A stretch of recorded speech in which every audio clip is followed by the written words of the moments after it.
Salut à tous. Ça faisait un moment, ça faisait 3 mois, plus de 3 mois que je vous avais pas créé de vidéos sur la chaîne, que je vous avais pas donné de nouvelles ici. Simplement quelques nouvelles, quelques photos sur Facebook.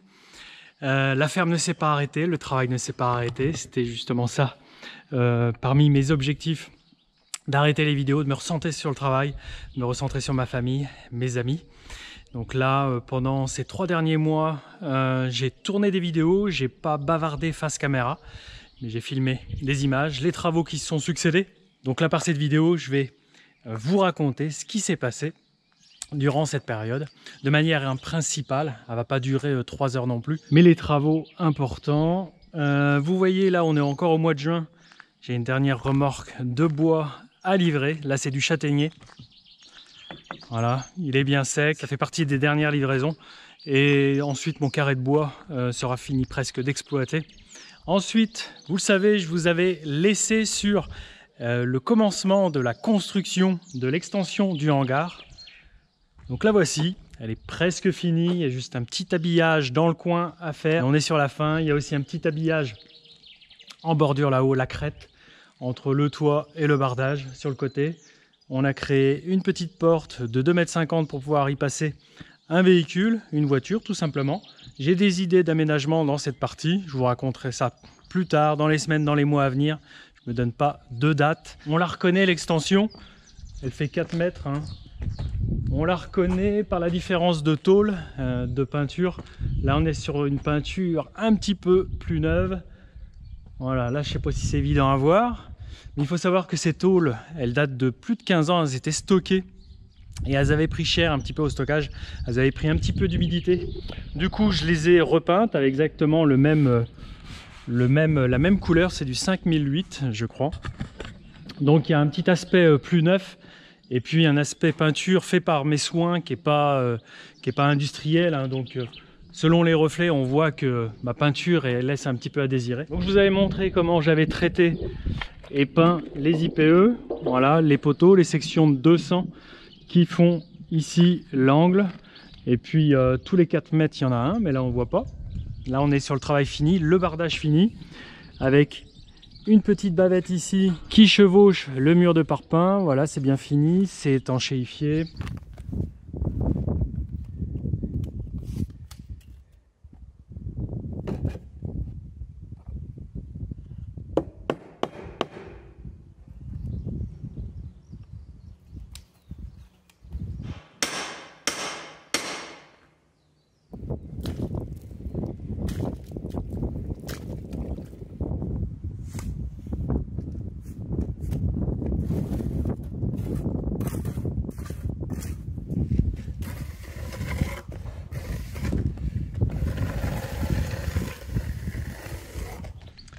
Donc les IPE, je les avais peints, voilà, ils sont dressés. Là, ce que vous distinguez, ce sont ce que l'on appelle l'hélice de bardage. Et ça, c'est quelque chose que je n'ai pas acheté, mais que j'ai récupéré du stock de ferraille de papa. Il avait récupéré ça, je ne sais où. Vous voyez, l'hélice, elles servent à maintenir.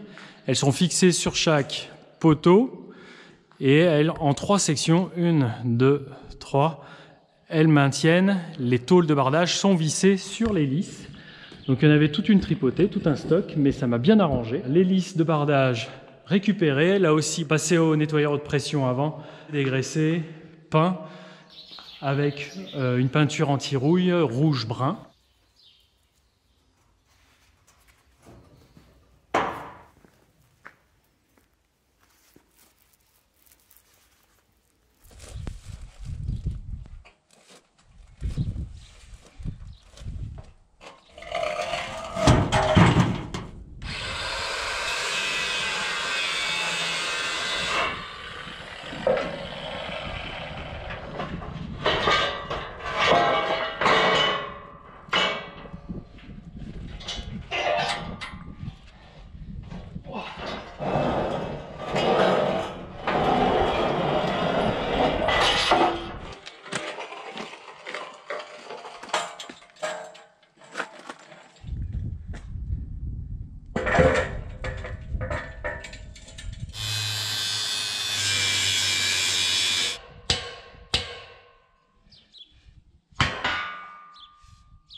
Là-haut, pour tenir les tôles anti-condensation de couverture, là on est sur des IPN de 80. Là aussi on les reçoit brutes, je les ai peints.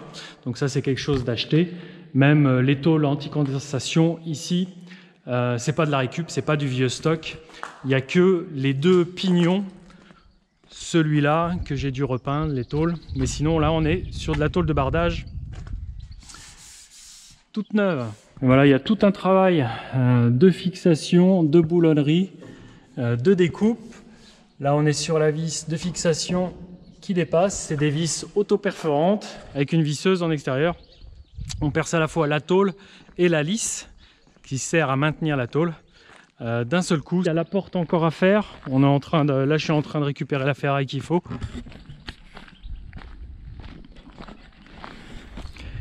Là ici on est dans le fameux stock de ferraille.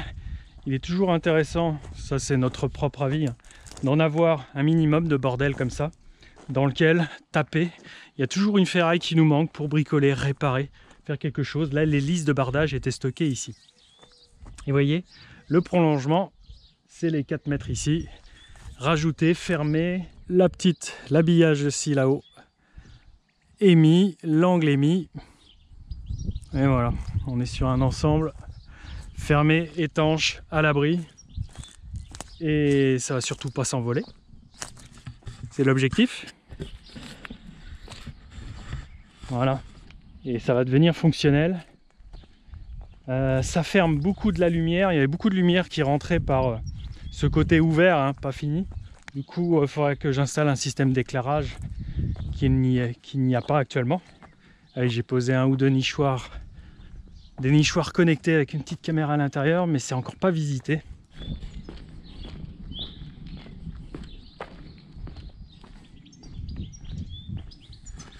Donc là, ce qu'il me restera à faire, évidemment, le niveau des massifs, il est toujours là.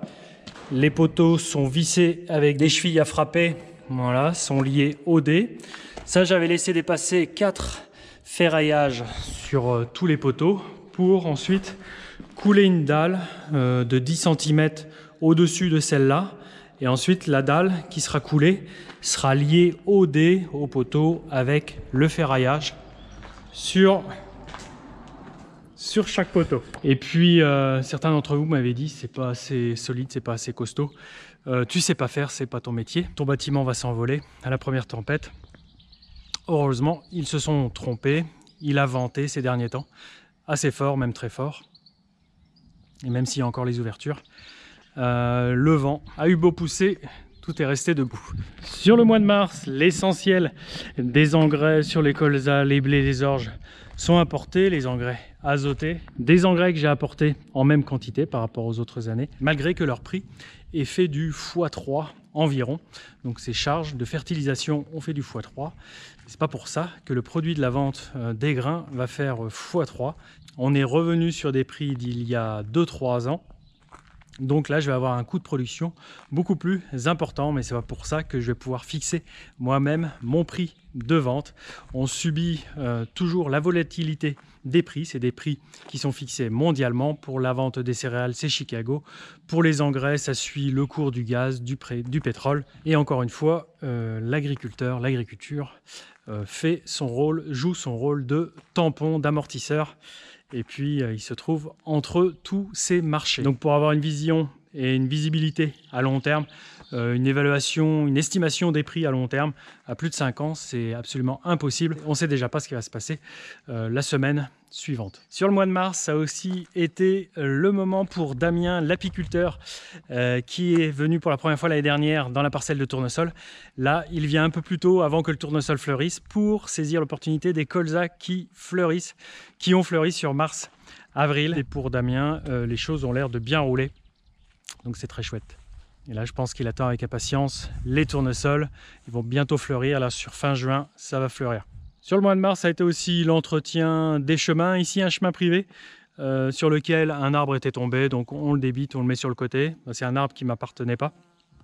C'est une parcelle de chez le voisin. Sur ce même chemin, je l'ai entretenu. Il a tendance un peu à se creuser d'un côté. L'eau, au fur et à mesure des années, ravine, emporte de la matière un petit peu plus bas. Du coup, j'ai utilisé des vieilles tuiles. On avait un vieux stock, un stock qui date de plusieurs années, qui avait été mis dans le coin d'un chemin. Des tuiles le plus souvent récupérées sur les toits que papa a entretenu durant toute sa carrière. Ça se tient bien, c'est bien tassé. Et puis c'est bien roulable. Lorsque je passais ici avec une remorque ou avec un pulvé, ça penchait fortement et j'arrivais à attraper les branches de chez le voisin. Donc voilà, ça c'est remis d'équerre. Ensuite on passe au mois d'avril. Là je protège les cultures des champignons, donc apport de fongicides sur colza, blé, orge sur colza. C'est permis dans des heures particulières pour éviter à l'abeille de rencontrer le produit. L'intervention fongicide est possible à un moment donné où le soleil se couche. Et chose aussi que je voudrais souligner sur le colza, pendant sa période de floraison, il y avait des insectes qui arrivaient à piquer juste la fleur, juste avant qu'elle sorte, jusqu'avant qu'elle se déploie, donc des méligettes très présentes. J'ai fait le choix de ne pas traiter, donc pas d'insecticide sur les fleurs de colza pour les protéger. Il y avait aussi des pucerons cendrés, là quelques colonies, mais rien de dramatique pour la culture. Il y aura de la perte, mais c'était pas nécessaire, pas utile d'apporter un insecticide pour autant. Le mois d'avril, c'est aussi le moment où je prépare les terres pour le tournesol, car autour, à partir de la mi-avril, mon intention est de le semer dans l'idéal. Donc dès que les terres ont été plutôt ressuyées, j'avais passé un coup de déchaumeur rapide pour mélanger les pailles, pour affiner le sol. Et puis dans certaines terres, j'ai rajouté aussi un coup de rotatif pour à nouveau affiner la structure. Aujourd'hui, au mois de juin, 2 mois après leur semis, les tournesols, je les ai semés le 19, entre le 19 et le 21 avril. Ici, ça a été les premiers. Vous voyez, la parcelle, elle est derrière. Il y a un peu plus de 20 hectares. Bon, là, ça commence à grossir, à combler les trous qu'il y a eu. Il n'y a pas endroit, il y a des zones où ça n'a pas levé. Dès le début, les plants n'étaient pas là. Ah, donc c'est une parcelle que je n'ai pas ressemée. Il faut savoir qu'il y a une dizaine d'hectares. Là, je vais vous faire voir après. Il y a la route à prendre. J'ai dû les ressemer. Et je vais vous expliquer les ravageurs qu'il y a eu dans ces deux zones, ici et là-bas. Ici, les dégâts ont été modérés. Il y en a eu, mais ça n'a pas compromis toute la parcelle. Je vous disais, il me manque quelques pieds. Ça va passer. Il y a des coins, les bordures de bois tout là-haut, en haut à gauche, il n'y a rien, c'est très argileux, mais c'est aussi un endroit qui a un formidable perchoir pour les pigeons. Donc quand les tournesols sortent, ils sont tout à fait protégés par ces zones-là. C'est ce qu'apportent les haies, ont sans doute des bénéfices, mais elles apportent aussi du bénéfice pour le pigeon. C'est un perchoir, une cachette, et dès qu'on a le dos tourné, évidemment, ils viennent se poser. Bon là, on est dans un tournesol qui m'arrive bientôt à la taille. On a déjà le bouton floral bien présent. On a l'impression que la culture prend 10 cm de hauteur chaque jour. C'est incroyable. Il fait chaud, humide, là on a des orages. Sauf quand il y a de la grêle et que ça détruit tout. Mais là, elle s'en sort bien. Donc qu'est-ce qu'il y a eu? Il y a eu énormément de limaces et des températures qui, après le semis, ont baissé. On avait des températures favorables, une somme de température dans les jours suivant le semis qui était prévue bonne. Il faut environ une somme de température spécifique de 90 degrés jour dans les 10-15 jours qui suivent le semis pour avoir une levée dynamique et que la culture se sorte vite des encombres. Limaces, il y a eu. Donc elle les ai pris plein dans la figure. Elle s'est pris aussi les larves de topin, un petit ver, un petit insecte au stade larvaire qui vit quelques années dans le sol avant de devenir adulte et de devenir d'être le coléoptère, un petit insecte noir. Et dans le sol, il est très friand des graines. Avant même qu'elle germe, hein, la graine, dès qu'elle est dans le sol, elle est mangeable. Et ici, je trouvais un topin de temps en temps. Lorsque je cherchais une graine dans le sol, je trouvais un topin toutes les 2-3 graines. Mais là où il y a eu un échec de tournesol et que j'ai ressemé, je trouvais, avant de trouver une graine de tournesol dans le sol, 3 larves. Donc là, c'était très inquiétant. Et lorsque je trouvais la graine, elle était percée, mangée, donc complètement HS. Et j'ai compté à peu près un tournesol par mètre carré de levée, là où c'était en échec. Et ici, on est à 4 ou 5. Hein. et du coup ça a compromis la culture. Je l'ai détruite, j'ai passé un coup de rotative. À nouveau, j'ai affiné le sol parce qu'il s'était refermé. Je voulais rendre favorable le deuxième semis. Je voulais donner toutes les chances au deuxième semis de réussir. Ça a réussi, mais pas totalement. On verra ça après. Donc limace, lave de topin, température qui baisse, une culture qui a du mal à pousser. Il a patiné beaucoup. Il était vraiment exposé à tout ça. Et là, bon, même s'il y a des trous et puis que ça commence à se combler à vue d'œil, c'est une réussite, même si j'ai eu du mal à lutter. J'ai apporté à 2 reprises de l'anti-limace en surface du sol avec le quad. Et il y a aussi une chose, je n'apporte jamais d'insecticide au semis. Il y avait toujours la larve de topin, mais cette année beaucoup plus que d'habitude. Et je crois que je suis vacciné, je ne me referai pas prendre à nouveau, car elles sont très voraces. Ça a été général sur la ferme, mais aussi chez les confrères. Larves de topin très présentes. Alors on pense que bon, il y a les hivers qui sont de moins en moins rudes. L'avantage des hivers très froids, c'est que ça tue ce genre de choses, les œufs de limace aussi. Et donc les hivers sont de plus en plus doux.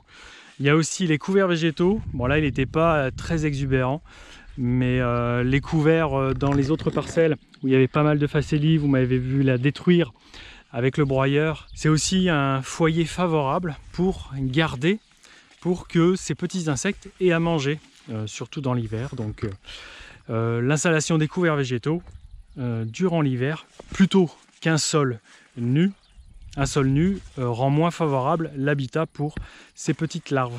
Après, les couverts végétaux ont aussi des avantages recherchés, mais ça a le désavantage de laisser les insectes, cette larve, dans le sol. Donc là il commence à être à hauteur de taille. Lorsque le tournesol est comme ça, celui-là est tout petit, eh bien il est sujet aux attaques et puis à l'appétit des lièvres. Ici dans la parcelle, j'en ai compté 8 lièvres pour une parcelle d'un peu plus de 20 hectares. Donc chaque lièvre se partageait 3 hectares à peu près, un petit peu moins.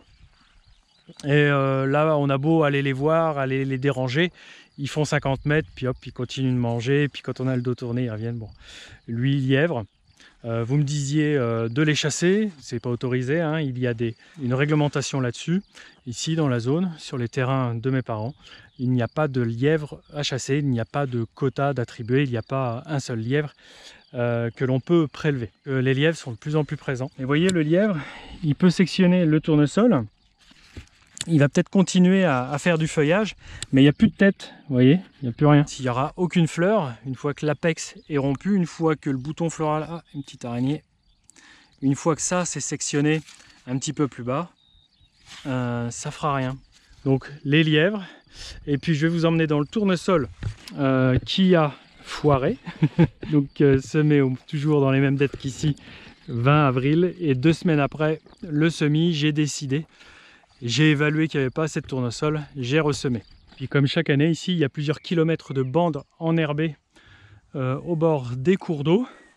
Il y a pas mal de petits ruisseaux ici, même des collecteurs, des fossés qui ne sont pas remplis d'eau tout le temps, que j'ai entretenu, que j'ai broyé.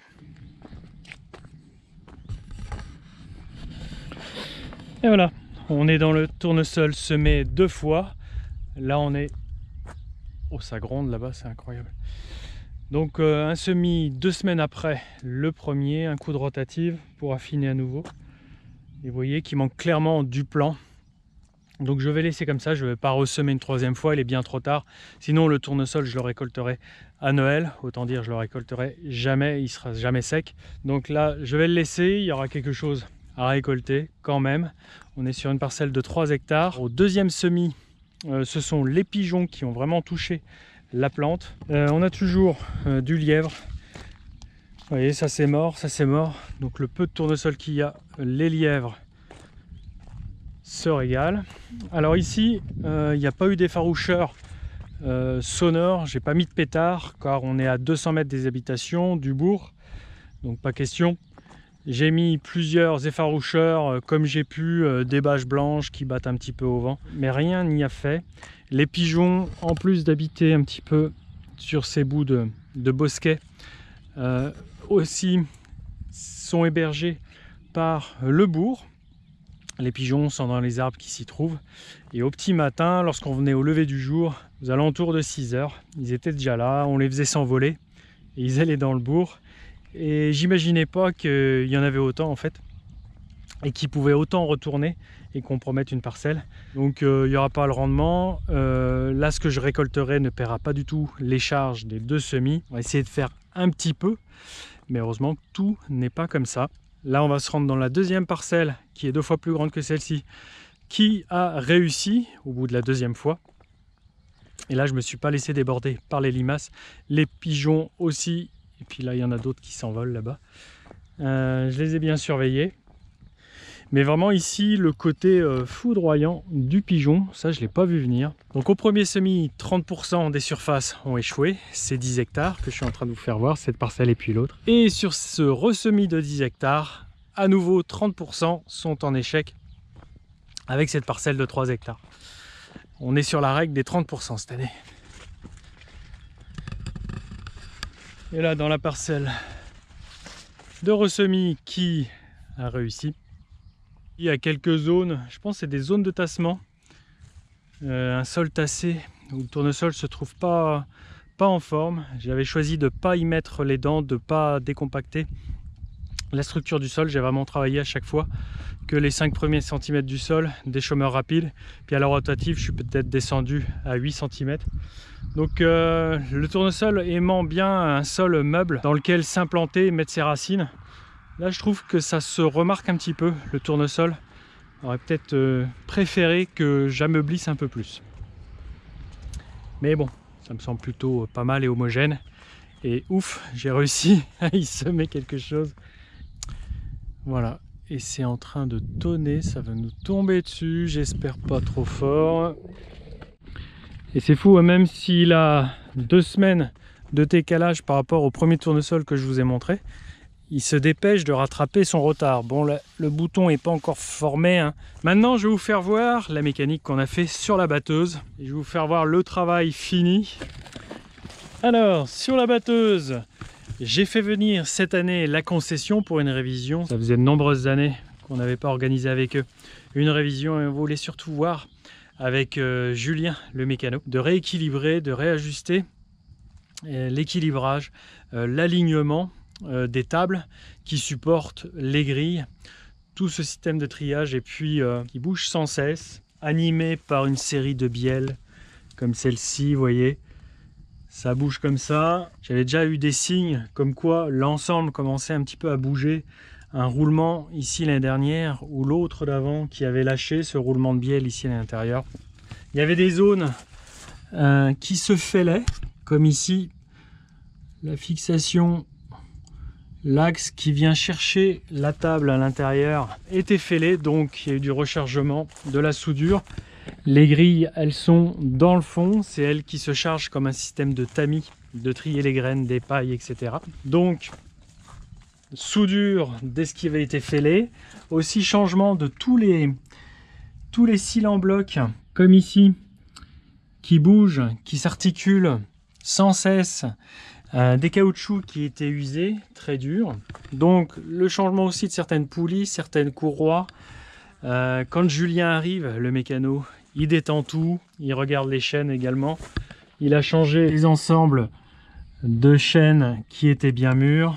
Et puis ce qu'il y avait aussi de très sérieux, et ça qu'on n'avait pas vu, et il l'a vu très rapidement. On va monter là-haut. Et ce qui s'est passé, et ce qui a été résolu, et heureusement qu'il l'a vu, Julien. Mais bon, de toute façon, il a l'œil d'un expert. C'est à la tête du rotor. Vous voyez ici, on a la tête du rotor. Le rotor, c'est la partie de la batteuse qui frictionne les pailles et qui fait s'égrener les pailles. Et là, donc, on a une courroie qui actionne une poulie. Il y a un système où on peut régler la vitesse. Et il y a une boîte de vitesse aussi derrière. Et à la boîte de vitesse, toc, ça transmet la puissance au rotor. Et là, ce qui s'est passé, le châssis, ce cadre ici, il est tout neuf. Pourquoi? Car à certains endroits, il était fêlé. Là, la pièce est toute neuve. Il était fêlé, ça commençait à organiser une vibration. Et quelque chose de sérieux aurait pu se passer plus tard. Voilà, ça a été changé. Il faut sortir la boîte de vitesse. Heureusement, mon voisin m'a prêté son télescopique pour en vitesse sortir la boîte. Ça fait plus de 150 kg. Il faut se mettre au-dessus de la batteuse, le prendre un petit peu comme on avait sorti le moteur avec eux. Puis après, pour le remonter, j'ai bricolé un outil sur le lève-palette avec le tracteur. Et on a pu la renquiller. C'est surtout sortir la boîte de vitesse. Ensuite, élever le rotor pour le maintenir en hauteur. Tirer tout ça, remplacer le cadre. Et là, il y avait quelque chose de sérieux. Ce que j'ai fait aussi, là, je l'ai fait moi-même, c'est changer le radiateur.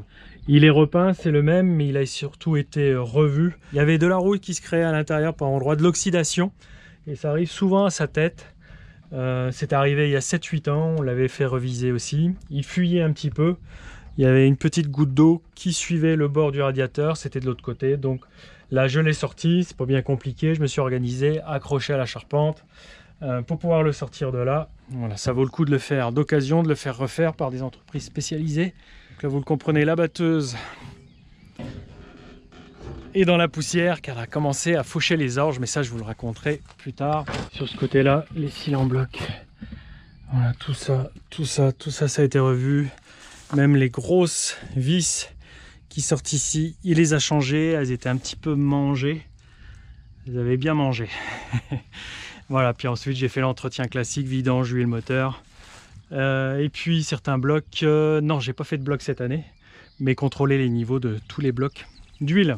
Ah oui, j'ai oublié, si, j'ai revu ces 2 étoiles, la partie noire, là on appelle ça une étoile, une deuxième. Sur ce côté, il y en a 2, après il y en a 3 autres. On a revu le roulement qui est ici. Cette partie-là, cette pièce-là était toute fêlée, toute pétée. Ça tournait, mais ça tournait carré. On a changé les galets, mais là on les verra pas. Il y a des galets ici, il y a 3 galets qui se charge d'être en appui et puis d'actionner, d'incliner ça toujours dans la même orientation pour pouvoir faire rentrer la culture dans la coupe. J'avais quelques paliers ici, vous voyez, il y a un palier plastique qui lie l'étoile au tube du rabatteur. Et là, le palier plastique, il y en avait 2 cassés. Puis aussi, il y a l'autoguidage maintenant d'installer, le faisceau qui permet de brancher la console, de mettre l'antenne sur le toit pour mettre l'autoguidage à la moisson. Mais je ne l'ai encore pas installé. Sinon, aujourd'hui, à quelques jours de récolte des colzas et des blés, là aujourd'hui je suis dans les orges, eh bien l'aspect des cultures est satisfaisant.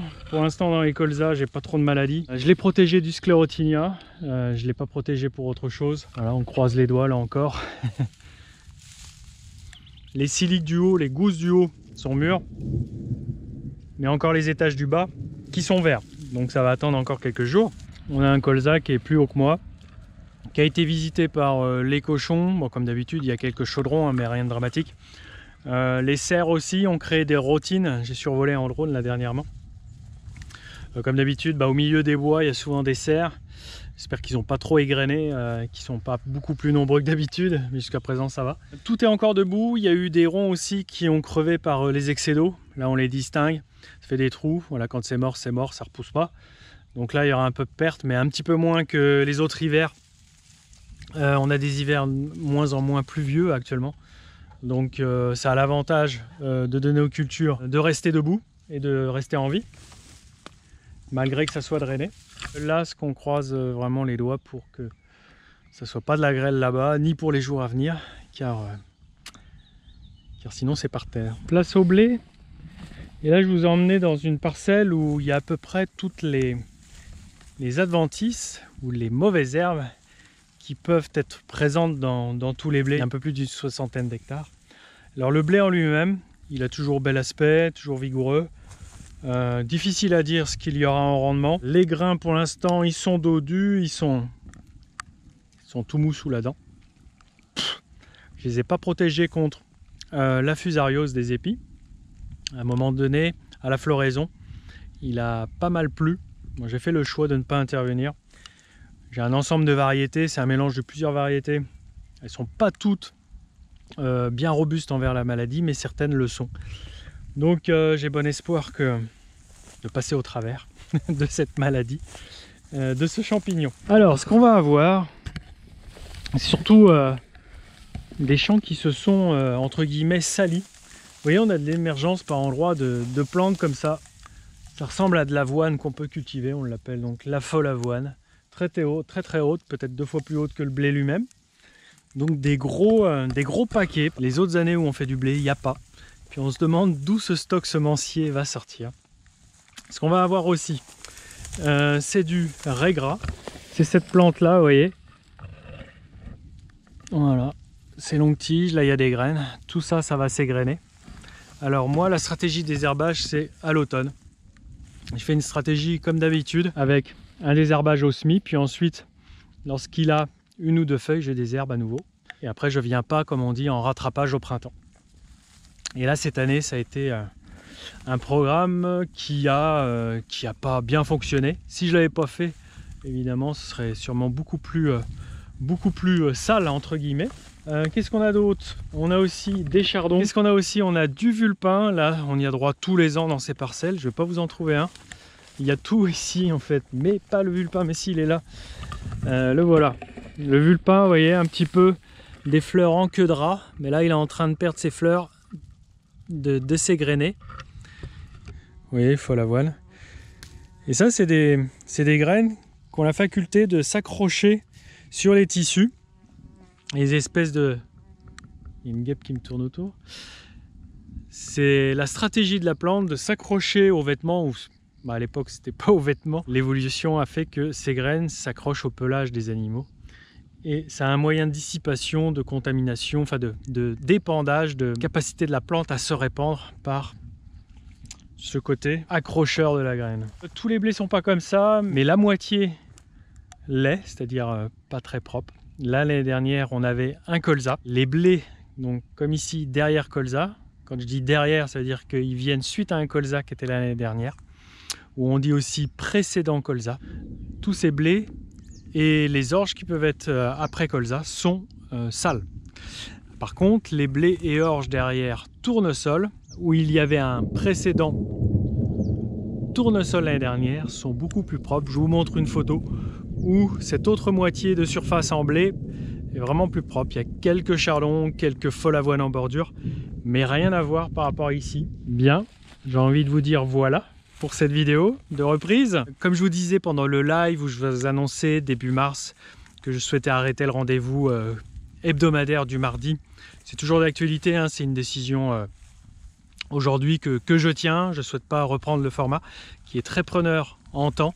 Pendant 8 années, j'étais au rendez-vous, c'est beaucoup d'énergie, ça prend des heures sur les soirées et sur les week-ends pour créer les contenus, mais je continue. Ce sera peut-être pas de ce format-là tout le temps, il y aura peut-être des vidéos avec un seul sujet, un seul travail. Là, j'ai commencé à tourner la moisson des orges, ça commence bien en termes de résultats, je suis très content. Donc ce sera des formats beaucoup plus libres, du moins le rendez-vous ne sera pas aussi fixe. Et toujours sur les réseaux sociaux, Facebook, Twitter, Insta, bon, ces derniers temps un petit peu moins évidemment. Et je tiens à tous vous remercier, tous ceux qui m'avaient écrit ou pas écrit, ou tous ceux qui avaient continué à re-regarder les vidéos. La chaîne continue à continuer d'être regardée même pendant ces 3 mois de non-parution de vidéos. Donc c'est très très chouette, même des nouveaux abonnés, vous êtes toujours un peu plus présents qu'hier. Très chouette, merci pour vos messages d'appel, quand est-ce que tu reviens, vivement que tu reviennes, tu nous manques, etc. Je vois tout, je vous lis tous, merci pour tous ces mots qui font plaisir. Et voilà, j'espère que cette vidéo vous a plu. Je vous dis à la prochaine, et puis entre temps, rendez-vous sur Facebook, Twitter, Instagram, etc. Portez-vous bien, je vous dis à très vite. Salut!